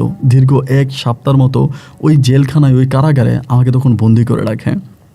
1 সপ্তাহ পরে আমার বাবা মা আর আমার দাদি তখন আমাকে দেখতে আসে। এখানে দেখতে আসলে পরে আমি তখন কান্না করি, আমাকে ওইখানে আটকায় রাখে। আমার বাবা তখন ফুলবানুকে বলতেছে আমার ছেলে কি সুস্থ হয়েছে, যদি সুস্থ হয় তো আমার ছেলেকে নিয়ে আমি বাড়ি ফিরবো। ফুলবানু তখন আমার বাবার মুখের দিকে তাকিয়ে বলে আমি আপনাদের সাথে একটু কথা বলতে চাই, এবং এইটা আপনার ছেলের সামনে না, শুধুমাত্র আপনাদের সামনে, মানে আসলামের বাবা মায়ের সাথে। পরে আমাকে তখন বের করে দিল, আমার দাদিও তখন বেরোলো। আমার আব্বা মা তখন ফুলবানুর সাথে কথা বলতেছে, কী জানি কি কথা বলে, এটা তো আর আমি জানি না বাইরে থেকে। অনেকক্ষণ ধরে কথাবার্তা বলার পরে আমার আব্বা মা তখন হাসি দিয়ে ঘর থেকে বেরোলো, এবং তারা যখন হাসি দিয়ে বেরোলো আমি একটু অবাক হয়ে গেলাম। আমার আব্বা মা তখন আমাকে বাড়ির একটা কোণার মধ্যে ডেকে নিল, কোণার মধ্যে ডেকে নিয়ে বলে আসলাম গাজী, তোর জন্য একটা সুখবর আছে। আমি বললাম সুখবর, কিসের সুখবর? আমার মা তখন আমাকে বলে এই যে ফুলবানু মহিলা, সে তো অত্র এলাকাতে অনেক বড় একটা কবিরাজ, তাকে সবাই মান করে, তাকে সবাই সম্মান করে, এবং তিনার অগাধ টাকা পয়সা, ধন সম্পদ, অর্থ আভিজাত্য কোনো কিছুরই অভাব নাই, কিন্তু তিনি এখনও বিয়ে বসে নাই। অনেকেই বলে তিনার নাকি জিনের সঙ্গে বিয়ে হয়েছে। আসলে কি জিনের সঙ্গে মানুষের বিয়ে হতে পারে? এটা তো মিথ্যা কথা। যার জন্য এই ফুলবানু তোকে পছন্দ করেছে, এই ফুলবানু তোকে বিয়ে করতে চায়। এটা বলা মাত্রই আমার মাথায় তখন আসমানটা ভেঙে পড়লো। আমি আমার মা বাবা উভয়রে বলতেছি তোমরা কি পাগল হয়ে গেছো, এসব কি কথা বলছো আমার নামে? আমি ফুলবানুকে বিয়ে করব? সে তো আমার মায়ের বয়সী। আমার মা বলে কিসের আমার বয়সী, এরকম কোনো বয়স তার হয় নাই। সারাদিন ঘরে বসে থাকে, কাজকাম করে না, কবিরাজি করে, এই জন্য হয়তো স্বাস্থ্যটা একটু বেড়ে গেছে। মহিলার বয়স কিন্তু এতটা হয়নি। আর এই মহিলা অগাধ সয় সম্পত্তির মালিক, অনেক টাকা পয়সা আছে এই মহিলার, তোর কোনো অভাব থাকবে না, তুই সারাটা জীবন পায়ের উপর পা তুলে খেতে পারবি। আমি তখন মারে বললাম, তোমরা কি আমাকে বিয়ে করাচ্ছ না বিয়ে দিচ্ছ? আমার মা তখন বলে, এত কথা বলিস না তো, তুই রাজি হয়ে যা, আজকে রাতেই ফুলবানুর সাথে তোর বিয়ে হবে। আমি বললাম, মা আমার জীবন থাকতে আমি কখনোই ফুলবানুকে বিয়ে করব না। আমার মা তখন বলে, যদি ফুলবানুকে তুই বিয়ে না করিস, ওই যে আত্মা আখি, ওই আখির আত্মা তোকে ছাড়বে না। আখির আত্মা তোকে এমনভাবে ধরবে যে তুই বাড়ি থেকে বের হলে পরেই ওই আখির আত্মা তোকে আবারও ঘিরে ধরবে, তুই ভালো থাকতে পারবি না। আমি তখন বললাম, আমি তো আখির কাছ থেকে দূরে যেতেই চাই না, আমি তো চাই আখি আমার সাথে থাকো, কারণ আখিকে আমি ভালোবেসেছি। আখি আমার দেহের অক্সিজেন, আখি না থাকলে আমি নিঃশ্বাস কেমন করে নিব। তুমি আমাকে বাড়িতে নিয়ে যাও, আমি ফুলবানুকে বিয়ে করব না। আমার মা তখন খুব রেগে গিয়ে আমাকে বলে, তোর ফুলবানুকেই বিয়ে করা লাগবে, তোর অনেক পাগলামি সহ্য করেছি, তোর আর কোনো পাগলামি আমি সহ্য করব না, তুই ফুলবানুকেই বিয়ে করবি, এটাই ফাইনাল। ওই দিন মা বাবা দুজনেই খুব বেশি রেগে গেল এবং তারা রাগের বশবর্তী হয়ে আমাকে বলল, তুই যদি ফুলবানুকে বিয়ে না করিস তাহলে তুই আমাদের মরা মুখ দেখবি। এবং আমার মা অতি যেহেতু কান্না করতে শুরু করলো, আমার ভিতরটা তখন অনেকটা গলে গেল। আমি তখন শুধু মায়ের মুখের দিকে তাকিয়ে রাজি হয়ে গেলাম। আপনি জানি না বিশ্বাস করবেন কি না, রাত্র প্রায় 12:30টার দিকে তখন আমার বিয়ে হয়। মানে আমাকে বিয়ে করায় ফুলবানুকে, যেই ঘরের মধ্যে ফুলবানু থাকে ওই ঘরের মধ্যে ফুলবানুর সাথে আমার বিয়ে হয়। বিয়ে হবার পরে ওইখানে কাজী আনা হয়, বিয়ে হয়। বিয়ে হলে পরে আমি জানতে পারি আমাকে এই ঘরে মানে ইয়েতে থাকতে হবে, যেটাকে ঘর জামাই বলে, ঘর জামাই থাকতে হবে। আমার বিয়ে হলো ফুলবানু যেই ঘরে কবিরাজি করে ওই ঘরে না, অন্য একটা ঘরে ফুলবানুকে আর আমাকে একসাথে থাকতে দেওয়া হলো। আমাদের মাঝে স্বামী স্ত্রীর সম্পর্কও হলো। সকাল হয়ে গেল, আমার আব্বা তখন বাড়ি থেকে লোকজন খবর দিল এবং এর পরের দিন আমাদের বাড়ি থেকে লোকজন আসছে। একটা ছোটোখাটো বিয়ের অনুষ্ঠানের মাধ্যমে ফুলবানুকে কিন্তু নিয়ে যাওয়া হয়নি, ফুলবানু তার বাড়িতেই ছিল। আমার বাড়ি থেকে কিছু লোক এসে একটা অনুষ্ঠান করলো এবং অনুষ্ঠান শেষ হওয়ার পরে যে যার মতো করে চলে গেল। আমি তখন ফুলবানুর সাথে ঘুমাইতেছি। এখানে একটা বিষয় কি, আমি যেহেতু ফুলবানুকে বিয়ে করছি, আমি ওর বাড়ির মধ্যেই থাকি, এখানে সে এক রাত আমার সাথে থাকে, আরেক রাত মানে এক রাত আমার সাথে ঘুমায় এবং পরের রাত ও যেখানে তন্ত্র মন্ত্রের কাজ করে, যেখানে কবিরাজি করে, ওই রুমের মধ্যে ঘুমায়। এবং ওই রুমের মধ্যে যখন ঘুমায় ও দরজা লাগাই দিয়ে ঘুমায়। আমার কাছে মনে হয় যে ও ভিতরে কারোর সাথে কথা বলে, কারণ তার পাশের রুমটাতেই আমি থাকতাম, পাশের রুমে আমি থাকতাম, এই রুমের মধ্যে মনে হয় ও কারোর সাথে কথা বলে। আর আরেকটা জিনিস আপনি শুনলে আরও অবাক হয়ে যাবেন, যেই রুমে বসে ও কবিরাজি করে ওই রুমের যে কাঁচা ফুলগুলো আছে, ওই 3 দিন পরে পরে এই ফুলগুলো পরিবর্তন করে। যে ফুলগুলো আছে এগুলো 3 দিন পরে এগুলো পরিবর্তন করবে, আবার নতুন ফুল লাগাবে। এই ফুলের জন্য ও লক্ষ লক্ষ টাকা ব্যয় করে, এই ফুলের জন্য, শুধু ফুলগুলো লাগানোর জন্য। তো একদিন আমার সাথে ঘুমায়, আরেকদিন এখানে এসে ঘুমায়, একদিন আমার সাথে ঘুমায়, আরেকদিন ওখানে এসে ঘুমায়। মনের মধ্যে তখন প্রশ্ন জাগলো যে কী ব্যাপার, ওকে তো আমি বিয়ে করেছি, ও তো আমার বউ, আর আমার বউ তো আমার সাথে ঘুমাবে, ও এখানে ঘুমায় কেন? ও এইখানে কেন ঘুমায়, আমার সাথে কেন ঘুমায় না? কেন এক রাত আমার সাথে আরেক রাতে এই ঘরে ঘুমায়? এই প্রশ্নটা তখন আমাকে প্রশ্নবিদ্ধ করতে থাকে। আস্তে আস্তে করে যখন আমি একটু টেনশনে পড়ে যাবে, এটা নিয়ে ভাবতে থাকি, কয়েকদিন পরে আমি তখন ফুলবানুকে জিজ্ঞেস করি, এরই মাঝে আমার কিন্তু আর আখির সমস্যাটা নাই। আখি যে রাতের বেলা আসতো, আখিকে স্বপ্নে দেখতাম, এটা সম্পূর্ণভাবে আমার কাছ থেকে চলে গেছে। এবং আমি যেই রাতে ফুলবানুর সাথে ছিলাম এরপর থেকে আমার আখির কথা আর মনেও পড়ে না। আগে যেরকম আখির জন্য বুকের ভিতরে একটা কষ্ট অনুভব হতো, চোখে জল আসতো, কান্না করতাম, খারাপ লাগতো, বাট এখন আর এটা হয় না। আখির কথাই আমার মনে হয় না, এবং আখি কই আছে, কেমন আছে, কি আছে না আছে, আমার এগুলো মাথায় আসে না। আমি আমার মতো করে খুব ভালোই আছি, মানে সব ভুলে গেছি, কোনো কিছু আমার মনে নাই। আমি ফুলবানুর সাথে খুব দিব্যি খুব ভালো সময় কাটাইতেছি। এমন করে সময়গুলো সামনের দিকে কাটতেছে, 1 দিন 2 দিন 3 দিন 4 দিন করে যেহেতু সময়গুলো কাটতেছে, এবং বুকের মধ্যে বারবার একটা জিনিসে জাগতেছে যে ও কেন আলাদা করে ঘুমায়, কেন একদিন আমার সাথে, কেন একদিন ওই ঘরে। এমন করতে করতে বেশ কয়েকদিন পরে আমি কিন্তু আর আমার বাড়িতে যেতে পারি না, ওই ঘর জামাই বিয়ে করে ঘর জামাই থেকে গেলাম। মাঝে মাঝে আমার আত্মীয় স্বজন, আমার ভাই বোন, বাবা মা, এরা আমাকে দেখতে আসে, আমার সাথে কথাবার্তা বলে এবং তারা আবার চলেও যায়। বেশ কয়েকদিন পর আমি ফুলবানুকে জিজ্ঞেস করলাম, আমি তো তোমার স্বামী, আমি কি তোমাকে একটা প্রশ্ন করতে পারি যে তুমি কেন একদিন আমার সাথে থাকো, আবার ওই ঘরে কেন একদিন একা একা থাকো, আর ওই ঘরে কেনই বা আমাকে ঢুকতে দাও না? ফুলবানু তখন আমাকে কিছু কথা বলে, যে কথাগুলো শুনলে আপনার শরীরের পশম দাঁড়িয়ে যাবে। ফুলবানু আমাকে বলে, তাহলে তুমি শোনো, আমার একটা স্বামী নয়, আমার দুইটা স্বামী। আমার বয়স যখন 17 বছর তখন আমার একটা জিনের বাদশার সঙ্গে বিয়ে হয়। আমি বললাম জিনের বাদশার সঙ্গে? বলে হ্যাঁ, আমি জিনের বাদশাকে বিয়ে করি এবং জিনের বাদশার সঙ্গে আমি থাকতে থাকি এবং আজকে বহু বছর ধরে জিনের বাদশা আমার সঙ্গে আছে। আমার ভিতরে মা ডাক শুনতে ইচ্ছে করে। আমার মনে হয় যে আমার একটা সন্তান থাকবে, যে সন্তান আমাকে জড়িয়ে ধরবে, আমাকে আদর করবে, মা বলে আমার কাছে আসবে। আমি জিনের বাদশাকে বারবার বলতাম আমাকে একটা সন্তান দাও, আমাকে একটা বাচ্চা দাও, আমার একটা বেবির দরকার। কিন্তু জিনের বাদশা আমাকে বলে সে জিন জাতি হয়ে আমার পেটে সন্তান দিতে পারবে না। একমাত্র কোনো মানুষ যদি আমাকে বিয়ে করে তবেই সে আমার পেটে সন্তান দিতে পারবে। এরপর থেকে আমি একটা মানুষ খুঁজতেছিলাম যে কোন মানুষটাকে আমি বিয়ে করব, কিন্তু আমার রাশির সাথে বা ওই জিনের মতে এমন কোনো মানুষ মিলে নাই যে মানুষটাকে আমি বিয়ে করব যে আমার পেটে সন্তান দিতে পারবে। হঠাৎ করে যেদিন তোমাকে দেখলাম, তোমাকে তোমার বাবা মা আমার এখানে নিয়ে আসলো, ওই দিন আমার জিনটা আমার সাথে ছিল। আর ওই জিন তোমাকে দেখে বলল যে তুমি চাইলে এই ছেলেটাকে বিয়ে করতে পারো, কারণ এই ছেলের সাথে তোমার কুণ্ডলী বা রাশি মিলে যায়। এই ছেলেকে বিয়ে করলে পরে তোমার পেটে সন্তান আসবে এবং এই ছেলেকে বিয়ে করলে তুমি আমার সাথেও থাকতে পারবা, এই ছেলের সাথেও থাকতে পারবা। এই কথার পরিপ্রেক্ষিতে আমি তোমাকে বিয়ে করি শুধু সন্তানের আশায়। আমি তখন বললাম এইটা কী ধরনের কথা? তার মানে ওই রুমে তুমি যখন থাকো ওই জিনটা তোমার কাছে আসে? বলে হ্যাঁ, ওই জিনে আমার হাজব্যান্ড, ওই আমার স্বামী, ও আমার প্রথম স্বামী, তুমি আমার দ্বিতীয় স্বামী। ও আমার কাছে আসে, আমার সাথে থাকে এবং আমরা রাতে একসাথে ঘুমাই। ওর কথা শুনে তখন আমার মনে হয় যেন নিঃশ্বাস বন্ধ হয়ে যাবে। আমি স্তব্ধ হয়ে যাচ্ছিলাম, এটা কীভাবে সম্ভব? একটা মানুষের সঙ্গে জিনের বিয়ে কিভাবে হতে পারে, আর জিন কী করে একটা মানুষের সঙ্গে এভাবে রাত কাটাতে পারে? আমি ওকে বললাম যে এগুলো তুমি কি বলছো, আদৌ কি তুমি কথাগুলো সত্য বলছো?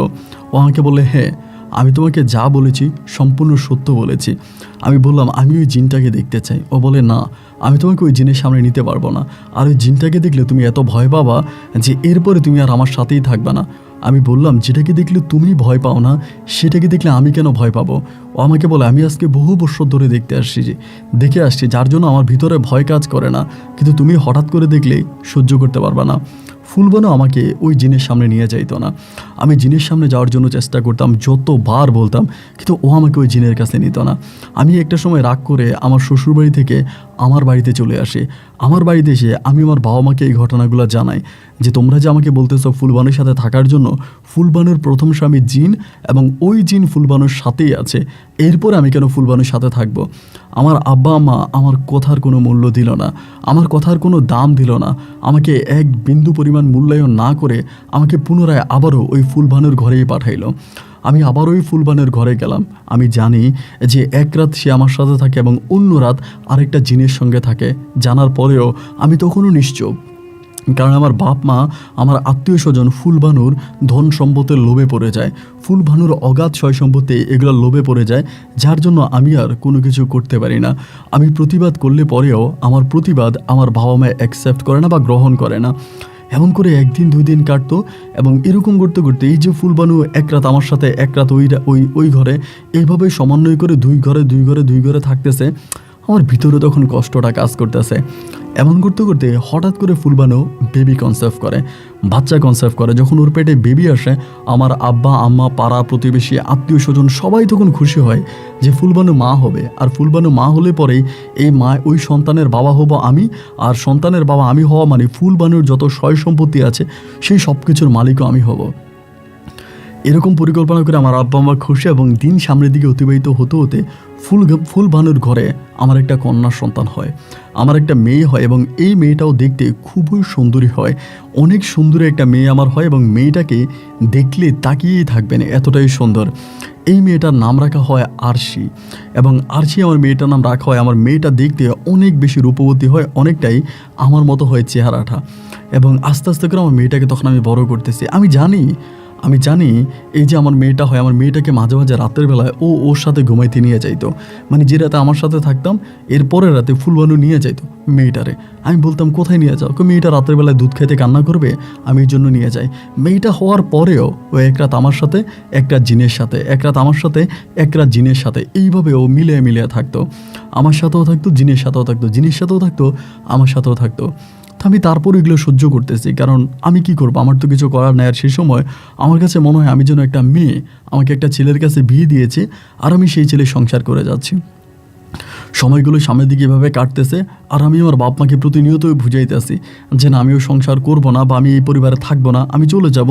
কিন্তু আমার বাপ মা ভাই আমার কথার কোনো মূল্য দেয় না, কোনো দাম দেয় না। এরকম করে সময়গুলো কাটতেছে। একটা পর্যায়ে নিজে ইউজ টু হয়ে গেলাম যে ঠিক আছে, যেহেতু এরকমই করতেছে তাহলে আর কি করব, থেকেই যাই। এবং একসময় আমি তখন ফুলবানুর ভালো একজন খাদেম হয়ে যাই। ফুলবানুর যেই রুগীরা আসে ওদেরকে আমিও দেখি, সিরিয়াল মেনটেন করে ওদেরকে ফুলবানুর কাছে আনি এবং ফুলবানুর খাদেম হিসাবে আমি তখন কাজ করি। মিথ্যা বলবো না, ফুলবানু আমাকে অনেক টাকা দিত। ওর ওই টাকায় আমি অনেক বেশি জায়গার সম্পত্তি, এটা ওইটা অনেক কিছুই কিনেছি, অনেক সয় সম্পত্তিরও মালিক হয়েছি।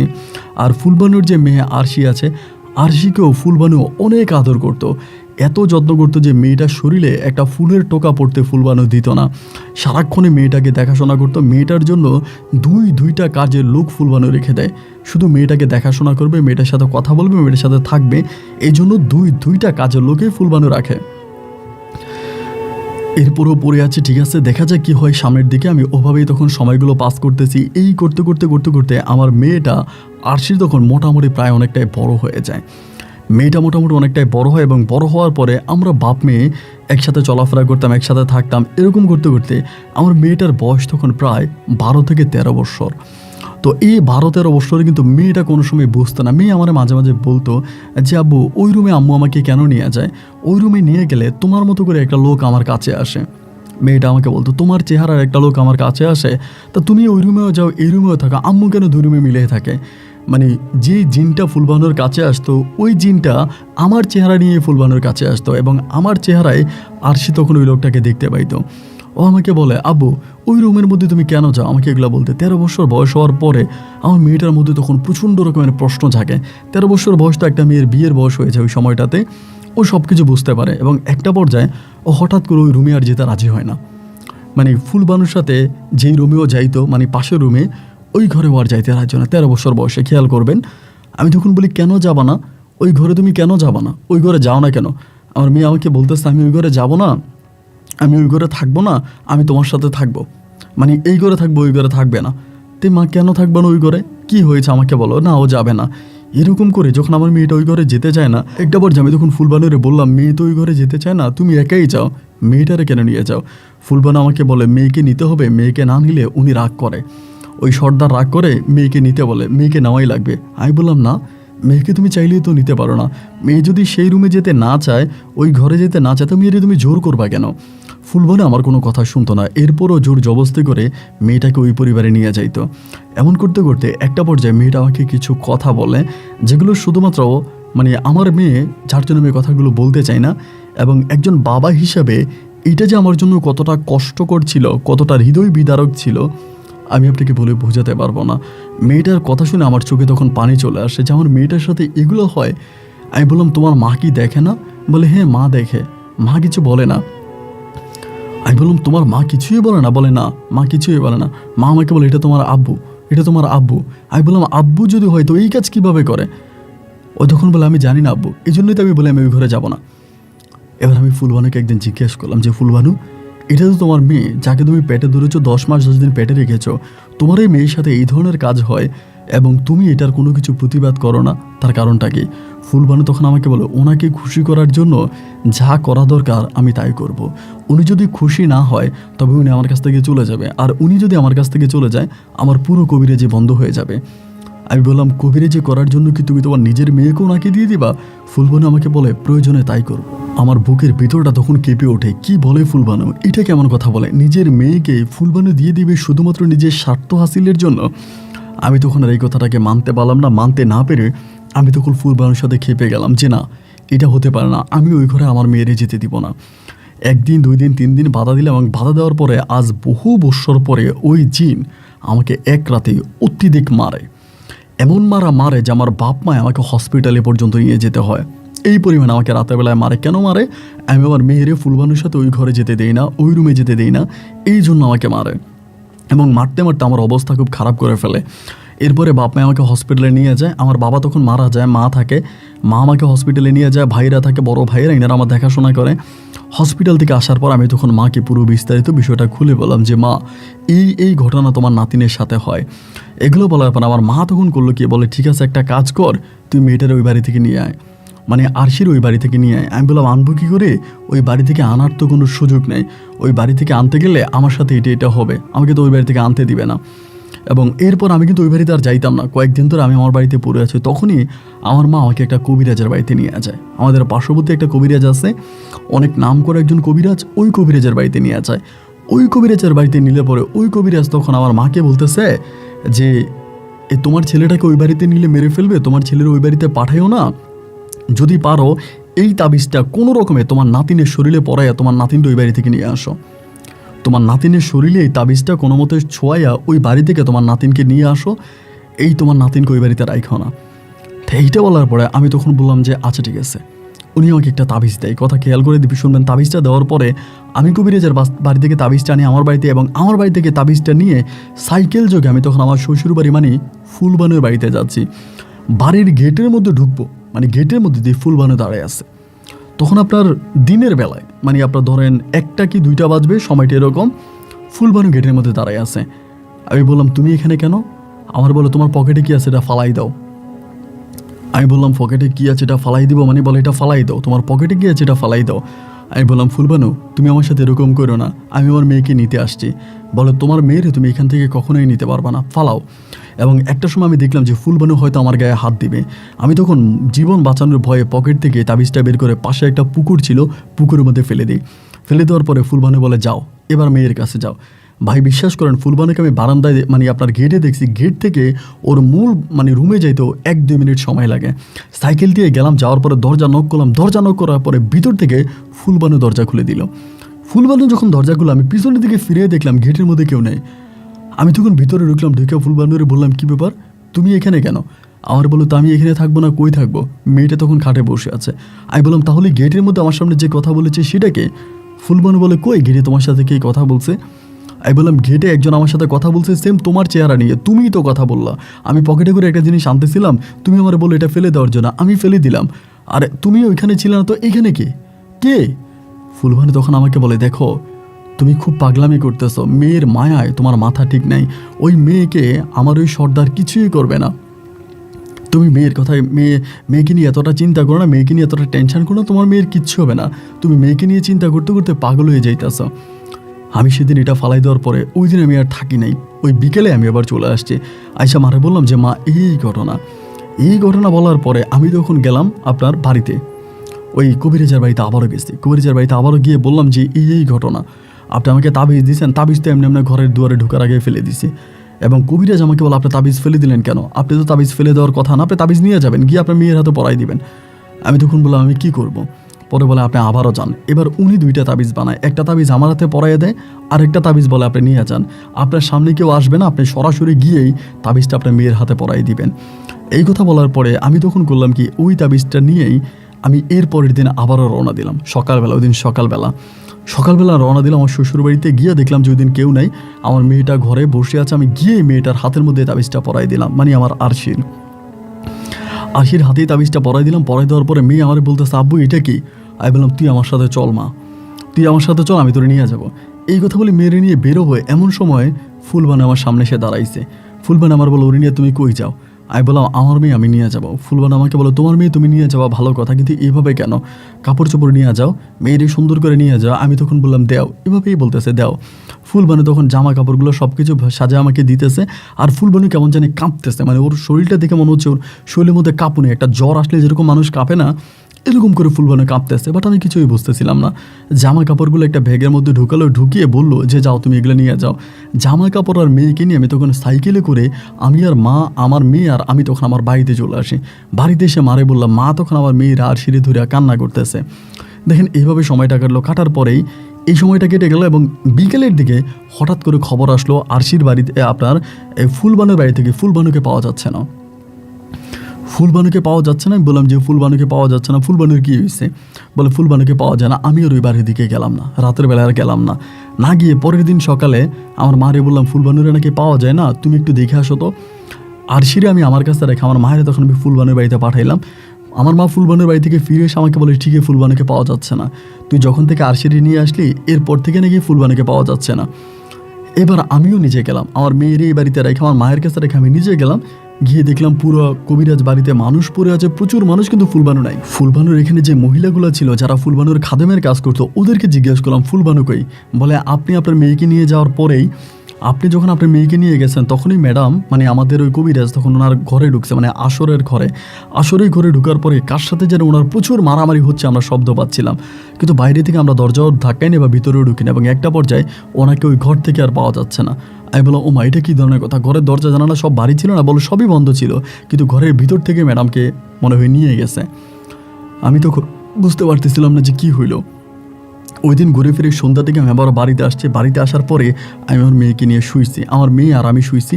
শোয়ার পরে ওই রাতে আমি স্বপ্নে দেখি ফুলবানু আমাকে স্বপ্নে দেখায়, আমার জীবন বাঁচাও, আমাকে বাঁচাও, আমাকে বাঁচাও, আমাকে বাঁচাও, আমাকে বাঁচাও, এরকম করে আমাকে স্বপ্নে দেখে। আমি কিন্তু স্বপ্নে এরকম করে কেন দেখাচ্ছে? এবং এরকম করে স্বপ্ন দেখানোর পরে আমি এরপরের দিন ওই কবিরাজের কাছে যাই, যে কবিরাজের শরণাপন্ন হয়ে আমি আরশিকে ওই বাড়ি থেকে উদ্ধার করে আনি। কবিরাজকে গিয়ে আমি বললাম যে এমন এমন ঘটনা, আমার বউকে তো পাওয়া যাচ্ছে না। কবিরাজ তখন বলে, আপনার বউকে ওই জিনের সর্দারে নিয়ে গেছে।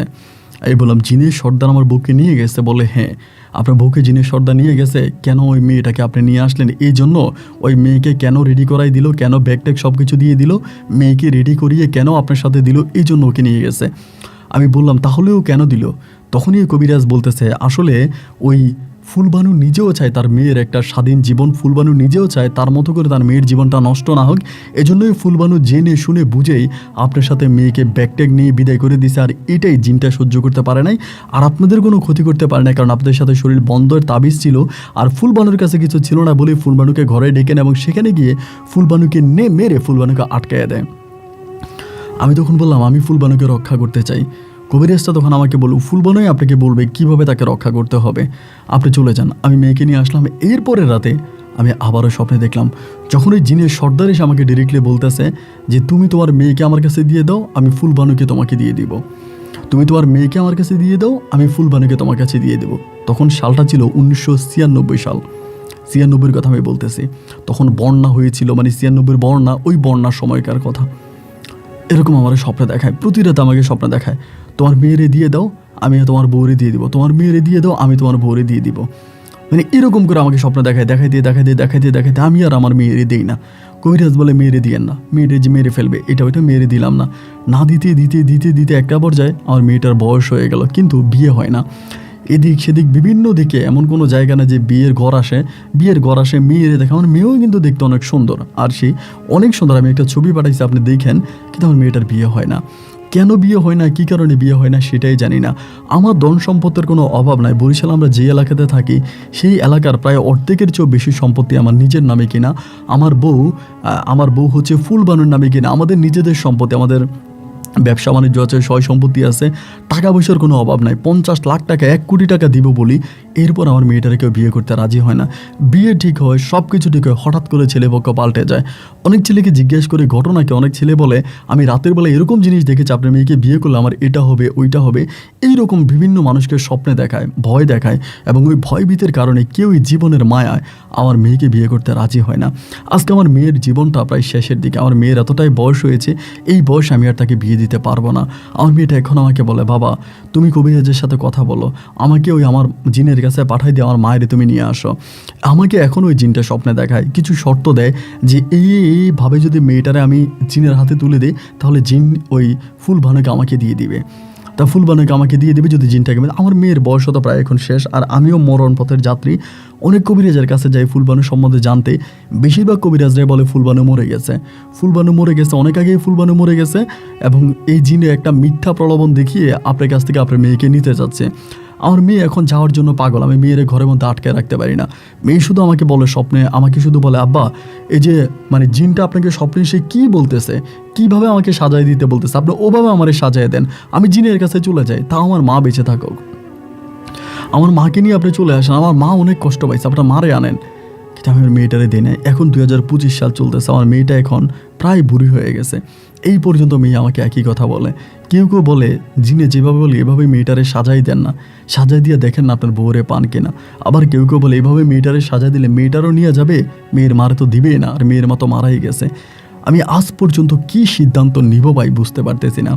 আমি অনেক বয়স্ক একজন মানুষ, জানি না কয়দিন বাঁচবো, এবং মনে হয় যেন এই বুঝি নিঃশ্বাসটা গেল গেল বলে অবস্থা। মেয়ের মুখের দিকে তাকালে চোখের পানি ধরে রাখতে পারি না, ফুল বানুর কথা মনে হলে কলিজাটা ছিঁড়ে যায়। আসলে ঠিক এই মুহূর্তে আমার কি করা দরকার আমি বুঝতে পারতেছি না। অনেক কবিরাজে বলে জিনে যেভাবে বলে ওভাবে মেয়েটারে দিয়ে দেন, আবার অনেক কবিরাজে বলে দিয়েন না। কেউ বলে ফুলবানু বেঁচে আছে, কেউ বলে ফুলবানু মরে গেছে। আপনি তো অনেক মানুষের গল্প বলেন, অনেক ভালো ভালো কবিরাজের সাথে আপনার সম্পর্ক আছে, মেহেরবানি করে কি আপনি আমাকে একটা কবিরাজের সন্ধান দিতে পারেন?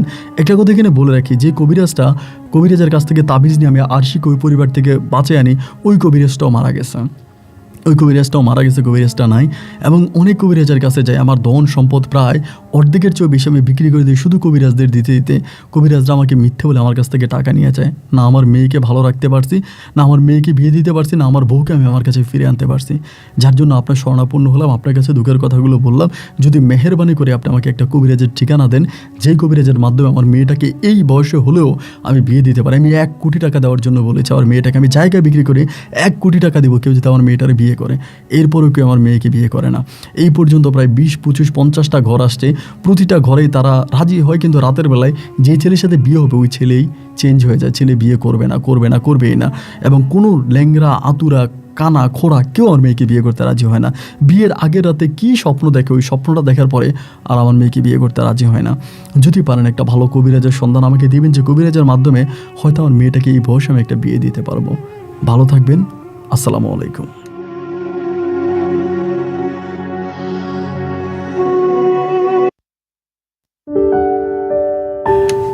বন্ধুরা সবাইকে অনেক বেশি ধন্যবাদ এই পর্যন্ত আমার সাথে থেকে বরিশালের ভাই আসলাম গাজীর জীবনের এই বাস্তব গল্পটা শোনার জন্য। গল্পটা আসলেই হৃদয় বিদারক, খুব কষ্টকর এবং ভয়ঙ্কর বটে। দেখেন, এই আসলাম গাজীর শেষের কিছু প্রশ্ন ছিল যে তার মেয়ে আরশিকে নিয়ে। আমি আসলে এই জিনিসগুলো মিলাতে পারি না, মানে সায়েন্সের দিক থেকে যখন এই জিনিসগুলো চিন্তা করি তখন হাসি পাই যে আদৌ কি এটা সম্ভব, আদৌ কি এটা হয়, এটা কীভাবে হতে পারে। কিন্তু যাদের সাথে ঘটে, যেমন আমি যখন এই আসলাম গাজীর সাথে কথা বলি, তার কথাবার্তার ধরন দেখে, তার কান্নাকাটি শব্দ শুনে আমার কাছে মনে হচ্ছিল প্রতিটা কথাই সত্য। এবং যাদের সাথে ঘটে তারাই বলে যে না এগুলো আসলেই সত্য। বাট আমরা সায়েন্সের দিক থেকে এগুলোকে বিশ্বাস করতে পারি না, এবং অনেকেই এইসব গল্প শুনে হাসাহাসিও করে যে ভাই এটা কীভাবে সম্ভব। তা আল্লাহই ভালো জানে যে এটা কীভাবে সম্ভব। কিন্তু এখানে একটা বিষয় যে আসলাম গাজী আমাকে বললো যে আশিকে দিয়ে দিলে উনি ফুলবানুকে পেয়ে যাবে। এখন তার একটা জিনিস, আমি শুধু একটা কথাই বললাম যে ঠিক আছে আপনার আরশিকে দিলে হয়তো ফুলবানুকে পাবেন, কিন্তু আপনার কাছে এখন কে বেশি ইম্পর্টেন্ট, আরশি না ফুলবানু? ফুলবানুর জীবন তো শেষই। ওই যদি আপনার বয়স হয়ে থাকে তাহলে সে মরে গেছে কি বেঁচে আছে সেটা তো আপনি জানেনই না। আর ফুলবানুর যে বয়স হয়েছে সে বাঁচলেও কি আর মরলেও কি, কিন্তু আরশি তো এখনও তার সামনে একটা সুন্দর ভবিষ্যৎ আছে। যদিও সে আরশি অনেক বয়স্ক হয়ে গেছে, এরপর আমি আসলাম গাজীকে বললাম তার মেয়েকে দেওয়াটা তার ঠিক হবে না, এবং তার বউয়ের আত্মার জন্য দোয়া করাটাই বেটার। এবং এটা আপনারাই ভালো জানেন, বা আপনারা কমেন্ট করবেন, কমেন্টের মাধ্যমে হয়তো আসলাম গাজী তার জীবনের একটা সিদ্ধান্ত নিতে পারবে। বেচারা খুব বড় বিপদে আছে, মৃত্যুর আগে তার এই সমস্যার সমাধান সে চায়। আপনারা কমেন্টের মাধ্যমে তাকে একটা সমাধান দেখিয়ে দিবেন, আর আমি আমার মতো করে একটা পরামর্শ তো দিলামই। সবাই ভালো থাকবেন, সুস্থ থাকবেন, এই শুভকামনায় আজকের মতো এখানে বিদায়। দেখা হবে অন্যদিন অন্য কারো বাস্তব জীবনের গল্প নিয়ে। আল্লাহ হাফেজ অ্যান্ড আসসালামু আলাইকুম।